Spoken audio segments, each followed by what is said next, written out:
Leave തരാതെ വരുമ്പോഴൊക്കെ ഉണ്ടല്ലോ, ഞാൻ കമ്പനിയിൽ നിന്ന് റിസൈൻ ചെയ്ത് നാട്ടിലേക്ക് വന്നാലും ഒരുപാട് തവണ ആലോചിച്ചതാണ്. പിന്നെ ഒരു വിധത്തിൽ കടിച്ച് പീഡിച്ച് അവിടെ തൂങ്ങി നിന്നതാ. എന്തിനു വേണ്ടിയിട്ടാ?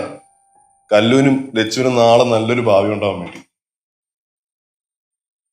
ഒരു പരിധിയൊക്കെ കഴിഞ്ഞപ്പം മെന്റൽ പ്രഷറൊക്കെ കൂടി ലച്ചൂസിനെയും കല്ലൂരിനെയൊക്കെ കാണാണ്ടേ വല്ലാണ്ടൊരു ഡിപ്രഷൻ സ്റ്റേജിലോട്ട് വരെ പോയിട്ടുണ്ട്.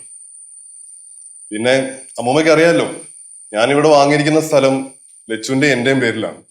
അതുപോലെ കല്ലൂന്റെയും ലച്ചുവിന്റെയും പേരിൽ നല്ലൊരു എമൗണ്ട് ഞാൻ ഫിക്സഡ് ഡിപ്പോസിറ്റ് ഇട്ടിട്ടുണ്ട്. പിന്നെ കുഴിപ്പളത്തെ വീടും സ്വത്തും ഒക്കെ കാലശേഷം എനിക്കുള്ളതാണ്. അല്ല മോനെ, അതൊക്കെ ഇപ്പം ഇവിടെ പറയാൻ കാര്യം? അമ്മൂമ്മ ഞാൻ പറയട്ടെ, ഈ നിൽക്കുന്ന നിപ്പിലേ എനിക്ക് എന്തെങ്കിലും സംഭവിച്ചു പോയാൽ പോലും ലച്ചുവിനെ നല്ലൊരു എമൗണ്ട് ഇൻഷുറൻസ് തുകയായിട്ട് കിട്ടും. മോനെ എടാ പറയട്ടാ, ഇവിടെ വന്ന ശേഷമേ ഞാൻ മൊത്തത്തിലൊന്ന് ഫ്രീ ആയി എന്നുള്ളത് നേരാ. പിന്നെ എടുത്ത ചാടി ബിസിനസ് ഒന്നും ചെയ്യാറുണ്ട് എന്താന്ന് വെച്ച് കഴിഞ്ഞാൽ കയ്യിലിരിക്കുന്ന പൈസ വെറുതെ കളയണ്ടല്ലോ എന്ന് വിചാരിച്ചു.